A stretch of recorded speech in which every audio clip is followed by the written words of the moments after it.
Hi, class.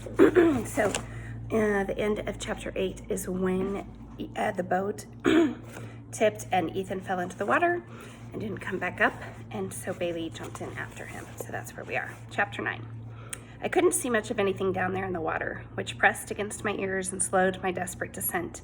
I could sense the boy, though, sinking slowly ahead of me. I swam even harder, finally catching blurry sight of him. It was almost like my first vision of Mother, a smeared image in murky shadows. I lunged, jaws open, and when I was right up to him, I was able to seize the hood of his sweatshirt in my mouth. I lifted my head and, dragging him with me, rose as quickly as I could toward the sunlit surface of the pond. We burst up into the air. "Bailey!" the boy shouted, laughing. "Are you trying to save me, boy?" He reached out and snagged the boat with his arm. Frantically, I tried to claw my way up his body and into the boat so I could pull him the rest of the way to safety. He was still laughing. "Bailey, no, you doodle dog. Stop it!" He pushed me away and I swam a tight circle. "I have to get the rod, Bailey. I dropped the rod. I'm okay. Go on. I'm okay. Go on." The boy gestured toward the shore as if he were throwing a ball in that direction. He seemed to want me to leave the pond, so after a minute I did, aiming for the small area of the sand next to the dock. "Good dog, Bailey," he said encouragingly. I looked around and saw his feet go up in the air, and then an instant later he vanished under the water. With a whimper, I turned right around and swam as hard as I could, my shoulders lifting clear out of the pond with the effort. When I got to the trail of bubbles, I followed the scent. It was much harder to get myself down this time because I hadn't dived out of the boat. When I was headed toward the bottom of the pond, I sensed the boy coming up, and I switched directions. "Bailey," he called delightedly. He tossed his rod into the boat. "You're such a good dog, Bailey." I swam beside him as he pulled the boat over to the sand.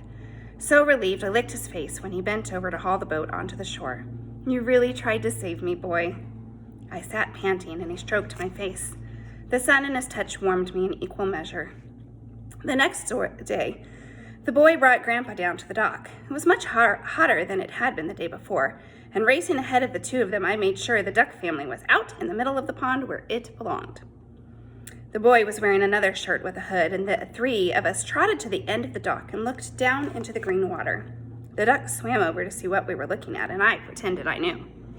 "You watch. He'll dive underwater, I promise," the boy said. "I'll believe it when I see it," Grandpa replied. We walked back to the shore side of the dock. Grandpa grabbed my collar. "Go," he shouted. The boy took off running, and after only a second, Grandpa released me so I could follow. Ethan sailed off the end of the dock and made a huge splash, which the ducks complained about to each other, bobbing in the waves. I ran to the end of the dock and barked, then looked back at Grandpa. "Go get him, Bailey," Grandpa urged. I looked down at the frothy water where the boy had gone in, then back at Grandpa. He was old and moved pretty slow, but I couldn't believe he was so daft that he wasn't going to do anything about this new situation. I barked some more. "Go on," Grandpa told me. Suddenly, I understood and looked at him in disbelief. Did I have to do everything for this family? With one more bark, I dove off the end of the dock, swimming down toward the bottom where I could sense Ethan lying motionless. I gripped his collar in my jaws and headed for the air. "See, he saved me," the boy called when we both surfaced. "Good boy, Bailey," Grandpa and the boy shouted together. Their praise pleased me so much I took off after the ducks, who quacked stupidly as they swam away. I got so close to being able to nip off a few feathers, tail feathers, that a couple of them flapped their wings and briefly took flight, which meant I won, in my opinion. The rest of the afternoon was spent playing Rescue Me, and my anxiety gradually dissipated as I learned that the boy could pretty much fend for himself in that pond, though it so delighted him whenever I hauled him to the surface. I dove after him every single time. The ducks eventually climbed out of the water and sat by the edge of the pond and watched us without comprehension. Why they didn't fly up into the trees with the other birds, I never understood.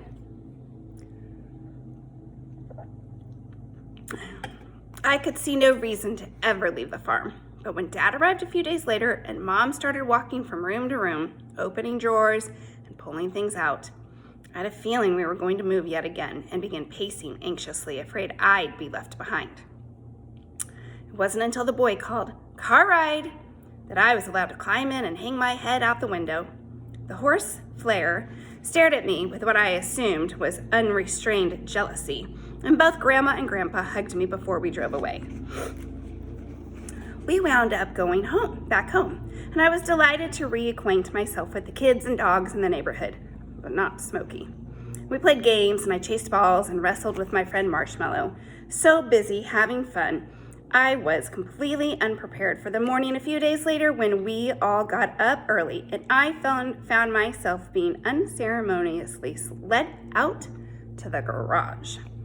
I immediately ran out the dog door and confirmed that Ethan and Mom were both leaving, Ethan taking off with the rest of the children in the same yellow bus. Well, this was intolerable.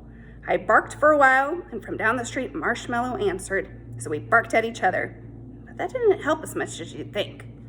I moodily went back into the garage, sniffing with disdain at the doghouse. I would not spend my day in there, I decided, even though it was the softest place around. I saw Smokey's feet underneath the door and put my nose to the crack and inhaled his scent, letting out a frustrated sigh. I didn't sense a lot of sympathy coming from him. Because I was a big dog now, the doorknob was easily within reach, and it occurred to me that there was something I could do about my predicament. I put my paws on the door, took the knob in my mouth, and twisted. Nothing happened, but I kept trying, and eventually, with a small click, the door fell open. Smokey had been sitting on the other side, probably laughing, but when I saw him, he sure wasn't laughing anymore. His pupils grew dark, and he turned and fled. So naturally, I followed him, skittering around the corner and barking when he leaped up on the counter. It was much better in the house. The night before, pizza dinner had arrived at the front door in a long, flat box, which was still sitting on the counter and therefore easily accessible. I pulled it onto the floor and ate the delicious cardboard, shredding the less flavorful parts, while Smokey watched in feigned disgust. Then I ate a can of his cat food, licking the metal clean. Normally, I wasn't allowed to sleep on the couch, but I couldn't see any reason to follow that rule since clearly everything had changed now that I was inside the house by myself. I settled in for a nice nap, my head on a soft pillow, the sun warm on my back. Sometime later, I realized the sun had moved, which was most inconvenient, and I changed positions on the couch, groaning. Not long after that, I heard the distinctive sound of one of the kitchen cupboards opening and raced in to see what was happening. Smokey was on the counter and had reached up and opened a door, which I thought was extremely enterprising of him. I watched intently as he leaped inside the cupboard, his tiny nose sniffing at the delicious items inside. He looked down at me, calculating something. I decided to bite the base of my tail a bit. And when I turned back, I was intrigued to see that Smokey was batting at a bag of food. He hit it once, twice, and on the third smack, toppled the thing out of the cupboard and onto the floor. I bit through the plastic and into some salty, crunchy things, which I ate hurriedly in case Smokey tried to come down for his share. He watched impassively from his perch and then smacked down another bag full of sweet, doughy rolls. I decided then and there that I had been wrong about Smokey all along. I almost felt bad about eating his cat food earlier, though it was hardly my fault that he didn't finish his meal when it was served. What did he expect would happen? I couldn't open the cupboards myself. The science somehow escaped me. I did, however, manage to snag a loaf of bread and pull it off the counter, carefully removing it from the package, which I chewed separately. The trash can in the kitchen didn't have a lid, so it was easy to access, though a few of the items, some bitter black grit, coated my tongue when I gave it an experimental lick, along with eggshells and plastic containers, were inedible. I chewed the plastic anyway.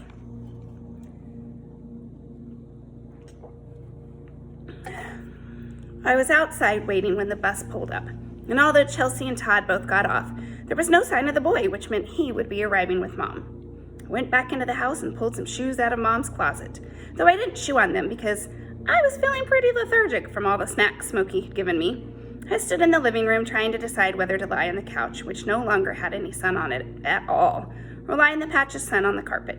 It was a tough decision, and when I finally chose the sun, I lay down uneasily, not sure I picked the right thing. When Mom's car door slammed, I tore through the house into the garage and was out the dog door in an instant, wagging at the fence so no one would be the wiser. Ethan ran straight over to me and came into the yard to play with me while Mom went up the walk, her shoes clicking. "I missed you, Bailey. Did you have fun today?" the boy asked me, scratching under my chin. We gazed at each other in adoration. "Ethan, come look what Bailey did." The sound of my name pronounced so sternly my ears fell. Somehow, Smokey and I had been found out. Ethan and I went into the house and I approached Mom with my tail in full wag so she'd forgive me. She was holding one of the shredded bags in her hand. The door to the garage was open. "Look what he did," Mom said. "Bailey, you're a bad dog. A bad dog." I hung my head. Though I'd technically done nothing wrong, I realized that Mom was mad at me. Ethan was, too, particularly when he started to pick up the bits of plastic off the floor. How in the world did he even get up on the counter? "He must have jumped," Mom said. "You're a bad dog. A bad dog, Bailey," Ethan told me again. Smokey strolled in, leaping onto the counter, and I gave him a glum look. He was a bad cat, a bad cat. Amazingly, no one said anything to Smokey about his role as instigator. Instead, they gave him a fresh can of food. I sat expectantly, figuring I should at least get a dog biscuit, but everyone was still giving me cross looks. Mom pushed a mop around on the floor, and the boy carried a bag of trash out into the garage. "Bailey, that was bad," the boy whispered to me again. Apparently, everyone was having a much harder time getting over the incident than I was. I was still in the kitchen when I heard Mom shriek, "Bailey!" from the back of the house. I guess she'd found her shoes.